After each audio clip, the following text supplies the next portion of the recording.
Hi, it's Rachel Abbott, and welcome back to the Standards Tech and Science Daily. If you're new here, make sure to give us a rating and a follow. Coming up, a new twist in the mystery of dinosaurs' origin. But first, Storm Eowyn smashed into the British Isles, bringing record gusts of up to 113 miles per hour, with millions of Britons urged not to travel, and northern regions issued a rare red risk to life warning. The storm has seen airports and ferry terminals close, as well as supermarkets across Scotland closing too, with locals stocking up ahead of time, following advice to stay indoors. But what is Storm Eowyn, and how did it form?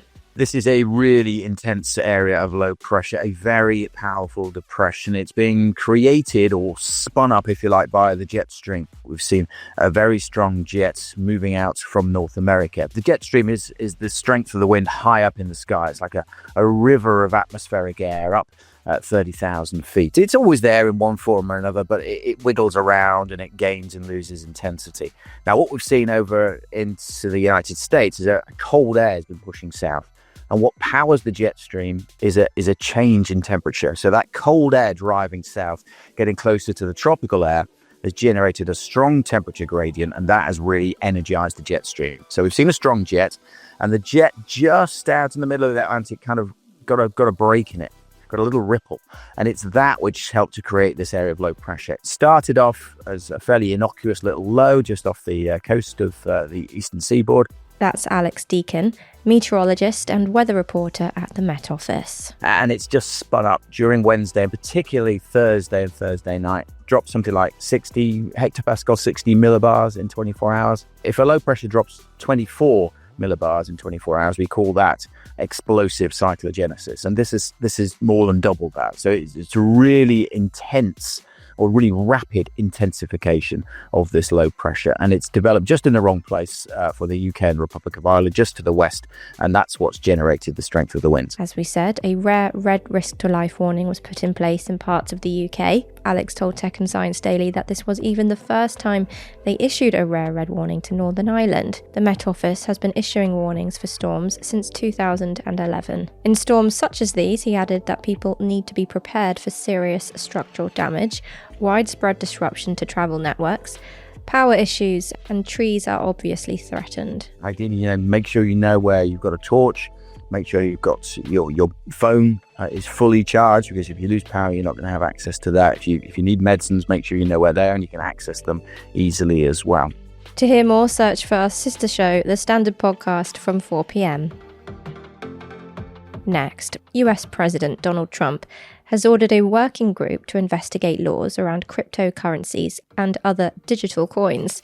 Former PayPal Chief Operating Officer David Sachs is to lead the group as part of an executive order named Strengthening American Leadership in Digital Financial Technology. The order, focusing on digital assets, also gives rights for the use and access to the public blockchain on which crypto transactions are recorded.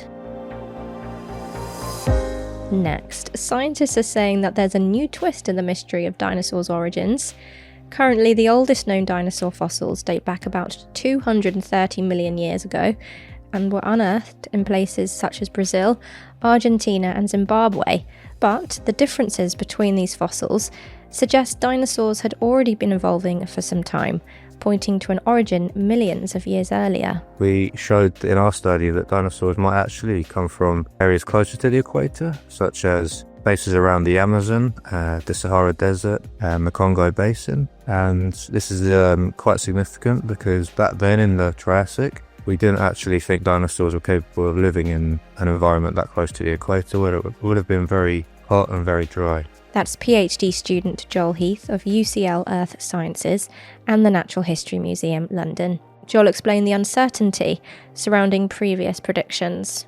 We know there are dinosaur fossils in the northern hemisphere, and we know there are dinosaur fossils south of that region close to the equator. But that's kind of suggesting that they must have been crossing that region, at least in frequent intervals. And the fact that there are no fossils preserved there at all suggests that there's actually a bias happening there. So perhaps the right sort of rock isn't available to preserve dinosaur fossils there. Or maybe it's more that researchers haven't actually been able to get to those regions to look for the fossils due to accessibility issues, or perhaps the infrastructure of the area might not support research. The modelling study drew on fossils and evolutionary trees of dinosaurs and their close reptile relatives, as well as the geography of the period. Joel told us they accounted for gaps in the fossil record by treating areas of the globe where no fossils had been found as missing information, rather than areas where no fossils exist. When the first dinosaur fossils do appear about 230 million years ago, they're already quite diverse. We can tell differences between them, put them into the major dinosaur groups. So some of them are quite large, about the size of a car, and are carnivorous. Some of them smaller, about the size of a cat or a dog, and they would have been omnivores,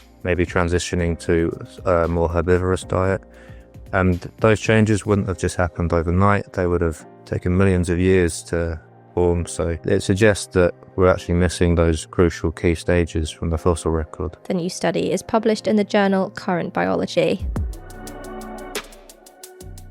Let's go for a quick break. Coming up, Meta deny claims that some users have been forced to follow President Trump. Please do give us a follow and a rating in the meantime.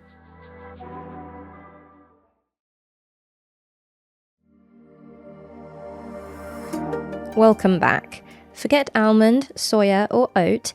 Could drinking camel's milk be a better alternative to traditional dairy? Well, new research from scientists at Edith Cowan University in Australia suggests camel's milk could help towards healthier digestion and a happier gut. They found that camel's milk contains higher levels of naturally occurring bioactive peptides than cow's milk. However, the research, published in the journal Food Chemistry, notes that the potency of these bioactive peptides still needs further testing.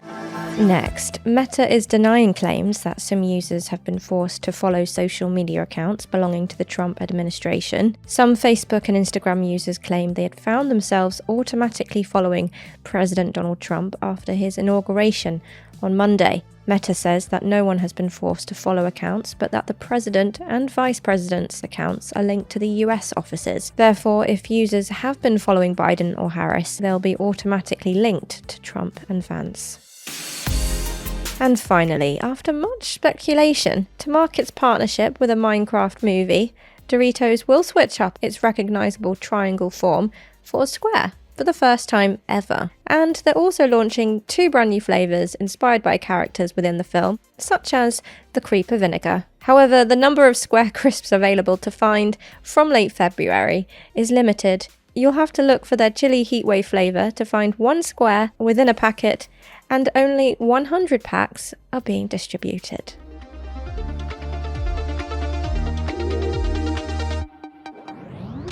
And that's Tech and Science Daily.